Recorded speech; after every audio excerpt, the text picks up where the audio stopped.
बिस्मिल्लाहिर्रहमानिर्रहीम। अस्सलाम वालेकुम। आज जो नेक्स्ट टॉपिक हम देख रहे हैं वो है वेव फंक्शन फॉर हाइड्रोजन और हाइड्रोजन लाइक एटॉमिक ऑर्बिटल्स। तो यानी कि स्क्रोडिंजर वेव इक्वेशन जो हमने फाइंड आउट की थी उसमें से साई की वैल्यू को हम देखेंगे कि कैसे फाइंड आउट किया जा सकता है इन केस ऑफ हाइड्रोजन और hydrogen like atomic orbitals. Hydrogen या हाइड्रोजन लाइक एटॉमिक ऑर्बिटल्स का जिक्र इसलिए क्यों किया गया है बिकॉज ये बहुत सिंपलेस्ट सिस्टम है हाइड्रोजन का। इसके अंदर एक ही इलेक्ट्रॉन होता है, एक ही प्रोटॉन होता है, न्यूक्लियस होता है यानी कि उसका। सो दैट इसको अंडरस्टैंड करना या इसके ऊपर वर्क करना या इससे वेव फंक्शन निकालना आसान है। तो स्टार्ट करते हैं। हमने जो स्क्रोडिंजर वेव इक्वेशन प्रीवियसली देखी है उसमें एक फॉर्म स्क्रोडिंजर वेव इक्वेशन का ऐसा भी था। आपको याद होगा मैंने different forms of the Schrödinger wave equation जो है वो डिस्कस की हैं बड़ी डिटेल से कि इनको हम कैसे मॉडिफाई कर सकते हैं। लेकिन अब यहाँ पर जो हम देख रहे हैं वहाँ पर हमने डेल स्क्वायर साई और divided by del x square, इसी तरह वाई और जेड तीनों कोऑर्डिनेट्स में plus 8 pi square m divided by x square e minus of phi psi is equal to है 0 के। ठीक है, तो ये जो है हमारा एक्स वाई जी कोऑर्डिनेट्स में है। ठीक है, यानी कि कार्टेशियन कोऑर्डिनेट्स कहा जाता है इनको। एक्स वाई जी जो कोऑर्डिनेट्स होते हैं इसको कार्टेशियन कोऑर्डिनेट्स कहा जाता है। तो Schrödinger wave equation because microscopic particles के लिए बनाई गई है, यहाँ पर बेस करती है, इस वजह से डिफरेंट कोऑर्डिनेट्स के अंदर स्क्रोडिंजर वेव इक्वेशन जो है वो मॉडिफाई हो जाएगी। अगर तो कोई माइक्रोस्कोपिक पार्टिकल एक्स वाई जी कोऑर्डिनेट्स में काम कर रहा है या हम उसके ऊपर काम करते हुए उससे साई की वैल्यू निकाल रहे हैं, वेव फंक्शन की वैल्यू निकाल रहे हैं, तो हम ये वाली इक्वेशन यूज़ करेंगे। और आगे फर्दर मैं आपको बताती हूँ कि कार्टेशियन कोऑर्डिनेट्स के अलावा भी पोलर कोऑर्डिनेट्स भी होते हैं, उस पर बात करते हैं। अच्छा, इसको यहाँ पर हमने एक और बात भी लैपिलेशियन ऑपरेटर से रिप्लेस किया था। आपको याद होगा कि ये जितना भी इसमें से हमने साई जो है वो कॉमन ले लिया था और बाकी del square by del x square plus of del square by del y square plus of del square by del z square, इसको हमने लैपिलेशियन कोऑर्डिनेटर जिसको डेल स्क्वायर का नाम दिया जाता है उससे रिप्लेस किया था, plus of 8 pi square m divide by h e minus of v psi is equal to 0 के। ठीक है, इसके अंदर आपको पता है साई जो है वो वेव फंक्शन है, मैस है, एम फॉर मैस है, और जो भी हमारा माइक्रोस्कोपिक पार्टिकल होगा, एच जो है प्लैंक्स कांस्टेंट है, वी हमारे पास क्या था, पोटेंशियल एनर्जी थी, और ई जो था वो टोटल एनर्जी थी। ठीक है ना, तो जो टोटल एनर्जी थी वो नॉर्मली जो टोटल एनर्जी होती है वो ली जाती है ट्रांसलेशनल मोशन में। जब भी कोई चीज़ अगर कोई स्ट्रेट लाइन में मूव करी, हम ये वेव फंक्शन की बात क्यों करें कि जब भी कोई माइक्रोस्कोपिक पार्टिकल मूव कर रहा है तो उसके साथ एक वेव एसोसिएटेड है, ऐसा ही है ना। तो अगर वो स्ट्रेट लाइन में मूव कर रहा है तो हम जो ई है उसको as an translational motion consider करते हैं। जब भी कोई चीज़ स्ट्रेट लाइन के अंदर मूव करती है तो उसको हम कंसीडर करते हैं कि उसकी जो टोटल एनर्जी है वो ट्रांसलेशनल मोशन में ली जाती है। लेकिन इन केस अब हम इसको थोड़ा सा हाइड्रोजन के ऊपर इन सब बातों को जो एक्सप्लेन की गई हैं इन सब बातों को हम हाइड्रोजन पर इम्प्लीमेंट करेंगे। जहाँ पे भी मैं हाइड्रोजन कह रही हूँ इट मीन्स कि हाइड्रोजन और hydrogen like atomic orbitals, hydrogen like atoms. ठीक है, तो यहाँ तक हमने आपको ये सारी बात बता दी कि यहाँ पर स्ट्रेट लाइन में मूव कर रहा है, कार्टेशियन कोऑर्डिनेट्स के अंदर है, डेल क्या चीज़ है, और ये जो टोटल एनर्जी है ट्रांसलेशनल मोशन होती है जब कोई चीज़ स्ट्रेट लाइन के अंदर मूव करती है। बट अब हम इसके बरक्स अब हम हाइड्रोजन एटम के ऊपर इस स्क्रोडिंजर वेव इक्वेशन को लेकर आएंगे। तो जब हाइड्रोजन के अंदर आपको पता है ये हमारे पास न्यूक्लियस है और ये हमारे पास इलेक्ट्रॉन है। इन केस ऑफ हाइड्रोजन जब हमारे पास एक ही इलेक्ट्रॉन है तो ये इलेक्ट्रॉन जो है ये स्ट्रेट लाइन में तो मूव नहीं करता है ना, तो ये तो मूव करता है सर्कुलर पाथ में।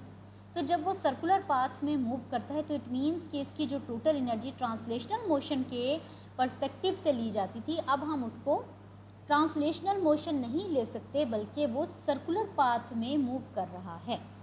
ठीक है, वो सर्कुलर पाथ के अंदर मूव कर रहा है।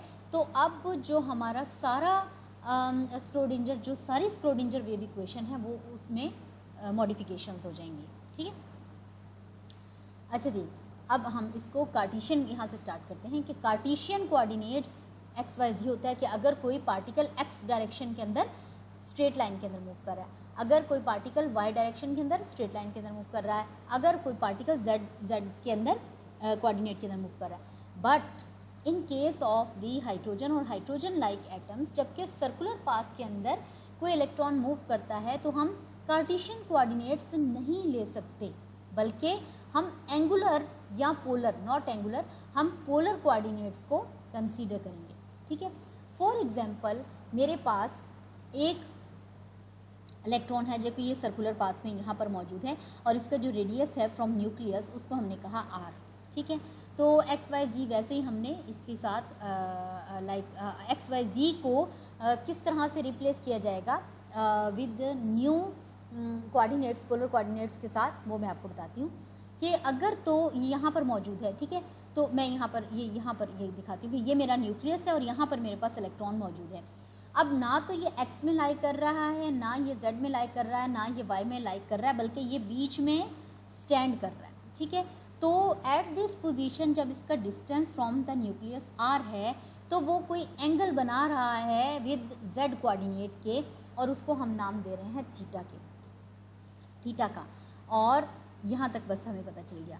फिर अगर ये जो है एक्स और वाई के इन बिटवीन मौजूद है, यानी कि ना तो वो एक्स में लाई कर रहा है ना वो जेड में लाई कर रहा है। क्यों इन बिटवीन हम बात करें? बिकॉज वो सर्कुलर पाथ में मूव कर रहा है, वो ऐसे नहीं मूव कर रहा, वो ऐसे नहीं मूव कर रहा, वो ऐसे नहीं मूव कर रहा। तो जब वो y और x के कोऑर्डिनेट्स के दरमियान आता है तो उन दोनों के दरमियान y और उस यहाँ पर जब मौजूद है इलेक्ट्रॉन, तो इनके दरमियान जो एंगल बन रहा है वो कहलाता है साई। फाई भी कहते हैं, साई भी कहते हैं। ठीक है, यहाँ तक हमें क्लियर हो गया और ये हमारे पोलर कोऑर्डिनेट्स कहलाते हैं। अच्छा, कार्टेशियन कोऑर्डिनेट्स के लिए ये इक्वेशन थी। अब हमने इक्वेशन थी और अब हमने एक्स वाई और जी को एक नई टर्म, ये इसकी बहुत बड़ी मतलब अगर हम इसको देखें तो ये मतलब इसको हम प्रूफ कर सकते हैं कि ये, लेकिन मैं आपको ये बताती हूँ कि हमने इसको इस स्क्रोडिंजर वेव इक्वेशन को हाइड्रोजन और हाइड्रोजन लाइक एटम के अंदर डेरिवेशन करनी नहीं है, बस उसका फाइनल टर्म हम उसको देख लेंगे कि ये इसमें जाकर कैसे रिप्लेस होगी। इन केस ऑफ हाइड्रोजन और हाइड्रोजन लाइक एटम, जहाँ पर भी एक्स कोऑर्डिनेट मौजूद था उसकी जगह पर हम रिप्लेस करेंगे इसको r sine theta cos theta से, वो मैंने आपको रीज़न बता दी है। और जो वाई है जैसे यहाँ पर वाई था वो हम r sine theta sine phi से, इन दोनों के ऊपर डिपेंड करते हुए, और जो जेड है वो आर कॉस ऑफ थीटा के साथ रिप्लेस होगा। ठीक है, ये वाला जो हमारा है सिलसिला हमने इसको क्लियर कर लिया। और ये हमारे पास था mass of that microscopic particle. तो इन केस ऑफ हाइड्रोजन और हाइड्रोजन लाइक एटम हमारे पास दो पार्टिकल्स मौजूद हैं, एक तो प्रोटॉन और एक हमारे पास इलेक्ट्रॉन। इसका मतलब है कि प्रोटॉन और इलेक्ट्रॉन दोनों का मास कंसीडर होगा, तो इसके लिए एक नई टर्म यूज़ होती है जिसको हम म्यू से रिप्लेस करते हैं। और म्यू जो होता है वो रिड्यूस मास कहलाता है, जो कि इक्वल होता है m1 multiply by m2 divide by m1 plus of m2 के। m1 जो है वो है मास ऑफ दी इलेक्ट्रॉन और m2 जो है वो मास ऑफ दी प्रोटॉन है। तो अब इसके अंदर हमने आपको बता दिया कि x, y और z इन टर्म्स से चेंज होगा, और इसके अंदर मास ही एक ऐसी क्वांटिटी थी जो कि वहाँ पर सिंगुलर माइक्रोस्कोपिक पार्टिकल के लिए थी, और यहाँ पर हमारे पास दो पार्टिकल्स हैं, इस वजह से हम रिड्यूस मास की एक नई टर्म म्यू इस्तेमाल करेंगे और दैट्स इट। ठीक है, अब हम आगे मूव करते हैं। ये कार्टेशियन कोऑर्डिनेट की वही इक्वेशन आ गई। अब मैंने आपको कहा कि एक्स वाई और जी, अच्छा इसको यहाँ पर रिजॉल्व करने के बाद, यानी कि जो Schrödinger wave equation in Cartesian coordinate ऐसे, और इसकी पूरी डेरिवेशन करने के बाद जो Schrödinger wave equation in polar coordinates क्यों कर रहे हैं? बिकॉज हम हाइड्रोजन या हाइड्रोजन लाइक एटम्स को स्टडी कर रहे हैं जिसके अंदर स्ट्रेट लाइन में माइक्रोस्कोपिक पार्टिकल मूव नहीं कर रहा, बल्कि हम इलेक्ट्रॉन जो कि सर्कुलर पाथ में मूव कर रहा है उसका वेव फंक्शन निकालना चाहते हैं। तो इसकी एक बहुत बड़ी सी डेरिवेशन है जिसके अंदर हम उसको कार्टेशियन कोऑर्डिनेट से चेंज करके पोलर कोऑर्डिनेट्स के अंदर लेकर आएंगे, और वो डेरिवेशन करने के बाद जो हमारे पास फाइनल इक्वेशन आती है वो कुछ इस तरह से आती है, जो मैं आपको अभी एक्सप्लेन करती हूँ। 1/r² del by del r, r² dot del psi by del r, ये पहली पार्ट हो गया हमारा, plus 1/r² sine theta del by del theta sine theta del psi bye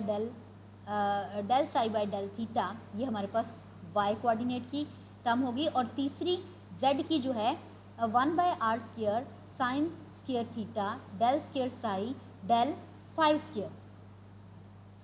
ठीक है, तो ये 3 टर्म्स हमने, मैं इसको दोबारा एक बात बता दूं, हो सकता है कि ये मैंने आगे पीछे कोई चीज़ बोल दी हो, क्योंकि यहाँ पर फाई और थीटा दोनों टर्म्स आ रही हैं और हमने कहा था कि जो z है उसके अंदर सिर्फ थीटा की वैल्यू आएगी और जो y है उसके अंदर साइन और फाई दोनों की वैल्यू आएगी। तो हो सकता है कि ये मैंने आगे पीछे बोल दी हो, लेकिन जो ये फाइनल इक्वेशन बनती है, बिकॉज यहाँ पर देखें कहीं पर भी कॉस थीटा का जिक्र नहीं है, जबकि यहाँ पर हमने कॉस थीटा और कॉस थीटा लगाया था। इट मीन्स कि यहाँ तक पहुँचने के लिए, यहाँ से यहाँ तक पहुँचने के लिए हमने बहुत सारी बीच में डेरिवेशन, बहुत सारे स्टेप्स भी करने होते हैं, लेकिन that is not the part of your syllabus, so that हम इतनी लंबी डिटेल में नहीं जाएंगे। स्क्रोडिंजर वेव इक्वेशन हमने डिराइव कर ली है, that is enough for you.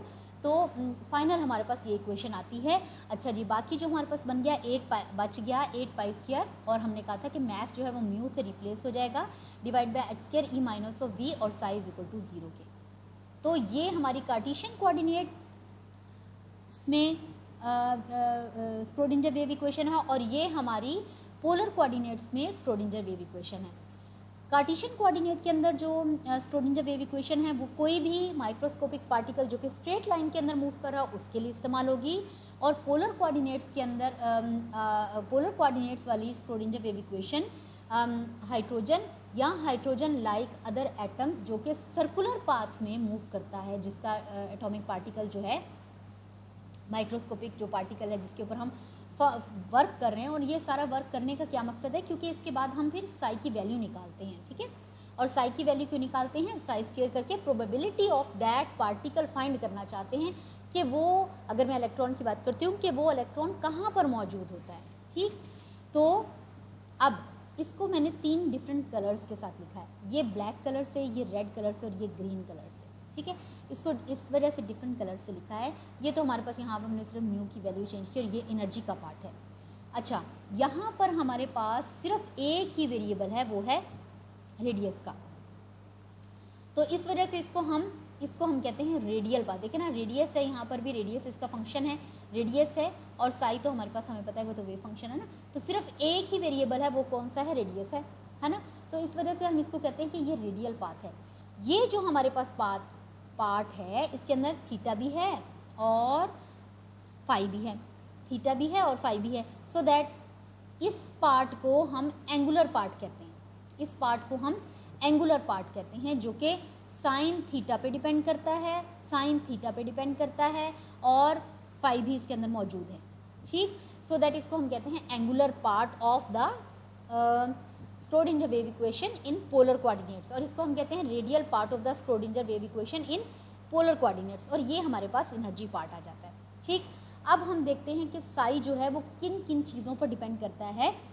इससे ही हमें पता चल रहा है कि 3 बड़ी चीज़ें हमारे पास है। एक है जी रेडियस, यानी कि इलेक्ट्रॉन का न्यूक्लियस से जो डिस्टेंस है उसके ऊपर डिपेंड करेगा, वेव फंक्शन की वैल्यू उसके ऊपर डिपेंड करेगी, इस थीटा के ऊपर डिपेंड करेगी और इस फाई के ऊपर डिपेंड करेगी। ये 3 साई जो है वो फंक्शन है इन 3 वेरिएबल्स का। ठीक है, और जो ये किसके इक्वल आएगा, आर जो है वो फंक्शन है, ये कैपिटल आर लिखा गया है रेडियस का, तो ये कैपिटल आर स्मॉल आर का, और इसको कैपिटल थीटा के तौर पर डिनोट किया गया, ये small theta and the phi, यानी कि दोनों एंगल्स और रेडियस। इसको अगर हम इस तरह से, यानी कि ये जो साई जो है ये इनका फंक्शन है, सो हम इसको इस तरह से एक्सपेंड करके लिखते हैं। ठीक है, अच्छा, उसके बाद हम देखते हैं कि जो आर है वो 2 बड़े क्वांटम नंबर्स, यानी कि प्रिंसिपल क्वांटम नंबर और एजीम्यूथल क्वांटम नंबर पर डिपेंड करता है। अगर, अच्छा, आर जो है वो आर पे डिपेंड करता है, इसके अलावा प्रिंसिपल और एजीम्यूथल क्वांटम नंबर के बारे में इंफॉर्मेशन देता है, ये कह सकते हैं हम। सो दैट अगर रेडियस की वैल्यू चेंज होगी तो इस आर की वैल्यू चेंज होगी, अगर प्रिंसिपल क्वांटम नंबर या एजीम्यूथल क्वांटम नंबर की वैल्यू चेंज होगी तो भी इसकी वैल्यू चेंज होगी। So that principal quantum number, azimuthal quantum number या distance from the nucleus change होगा तो आर की वैल्यू चेंज होगी। सिमिलरली जो हमारे पास कैपिटल थीटा है, अच्छा स्मॉल थीटा को ऐसे लिखा जाता है, कैपिटल थीटा को थोड़ा सा बड़ा करके इस तरह से लिखा जाता है। तो अगर कैपिटल थीटा जो है वो डिपेंड करता है एजीम्यूथल क्वांटम नंबर पर as well as the magnetic quantum number पर। तो अगर थीटा की वैल्यू चेंज होगी, अगर तो थीटा इटसेल्फ चेंज होगा तो भी कैपिटल थीटा की वैल्यू चेंज होगी, अगर एजीम्यूथल क्वांटम नंबर या मैग्नेटिक क्वांटम नंबर चेंज होगा तो भी थीटा की वैल्यू चेंज होगी, ठीक है। और जो हमारे पास फाई है वो डिपेंड करता है यानी एंगल फाई के ऊपर as well as the magnetic quantum number के ऊपर।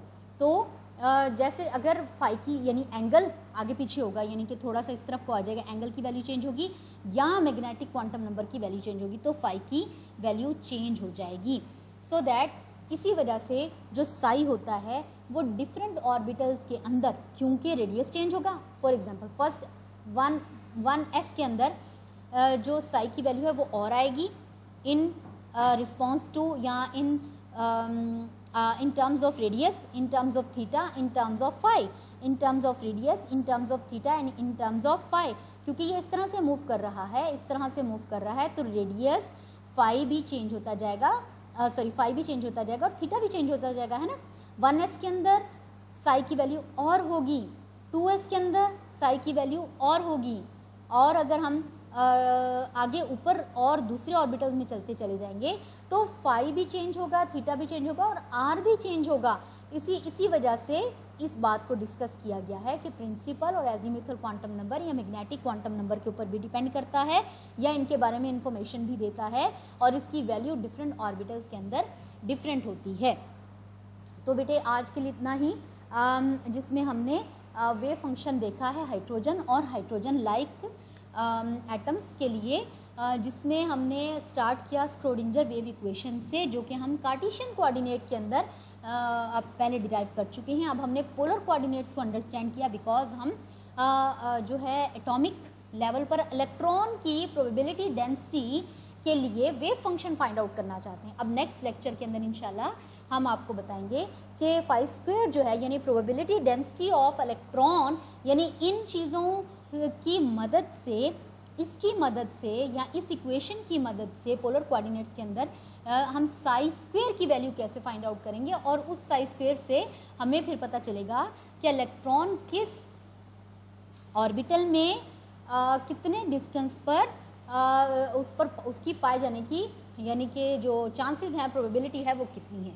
So for today this is and for today, thank you so much.